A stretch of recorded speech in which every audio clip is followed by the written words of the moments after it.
Hey everyone, it's Justine, and today I'm going to be showing you a card using the June stamp of the month from Suzy Stamps. If you don't know about the stamp of the month, it's pretty much you get a stamp in the mail every month for the year. You can sign up for 1 year or you can sign up for a quarter to give it a try. More details are available on the blog in the description.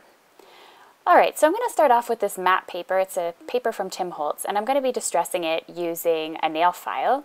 And I'm going to stamp the June stamp of the month onto the faded part of the cardstock using some VersaFine ink. I'm going to eventually be creating a shaker card, but when I started this, I didn't really know what look I was going for. So I'll let you know the tips and tricks on how to get this done even quicker than what I show in the video. For example, I would cut down this piece of card to 4 by 5 1/4 right now, because I ended up having to do that later. I'm going to die cut them using a Waves die. I believe this is from My Favorite Things, and I'm going to send that through my die cutting machine. Once again, I would suggest already having cut down your cardstock to 4 by 5 1/4 inches. So now I have this really cool title, and I wasn't too sure what to do with it, so I cut down to about card size. So it's going to measure 4 inches across. I eventually decided I wanted to cut down the whole cardstock, and this is what I mean about cutting the original piece to 4 by 5 1/4. It would be a lot easier because I had to cut down the rest of the paper. But I figured it out. I lined everything up and cut it down to a 4 by 5 1/4 panel. I ended up cutting it down slightly more throughout the video just so that it fit into my shaker frame, but overall it worked out just fine in the end. So this is the point where I decided I wanted to make a shaker card. So I grabbed some brown cardstock from Simon Says Stamp. This is dark chocolate. And I'm going to be cutting a frame out of it so that I could use on top of my card base. So I need a card base cut and I also need a frame. So I'm grabbing some stitched rectangle dies and I'm placing one inside the other to create a frame. I'm going to send that through my die cutting machine once everything is lined up perfectly. And the magnetic platform for the Big Shot helps me do that.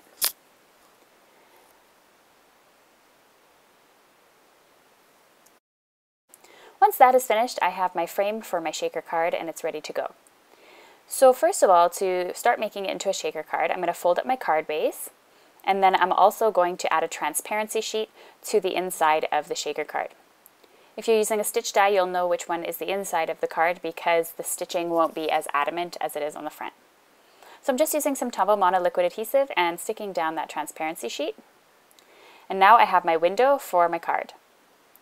Next, I'm going to have to place my background. So what I decided to do was cut down my colored panels here so that they fit into my shaker card. That was the first thing I needed to do.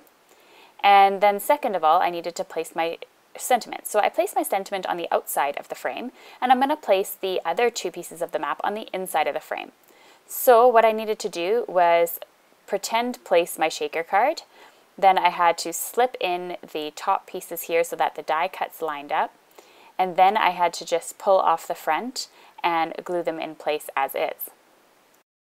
Once that was all finished, it was simply putting together the shaker card. So I grabbed some 3D foam tape and I made a foam frame around the base, and I made sure there were no holes in it at all.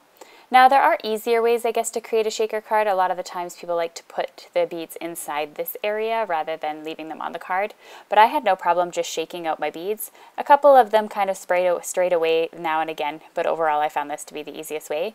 And I grabbed some colors that matched not only the pattern paper but the card base and the overall theme of being a pirate or sailing. So I wanted to have a gold color, I wanted to have the pink and the green from the map, and I wanted to have a brown color to match the actual shaker card itself. So there was a method to my madness in actually creating the shaker pieces. And so that was that. That's the end of today's shaker.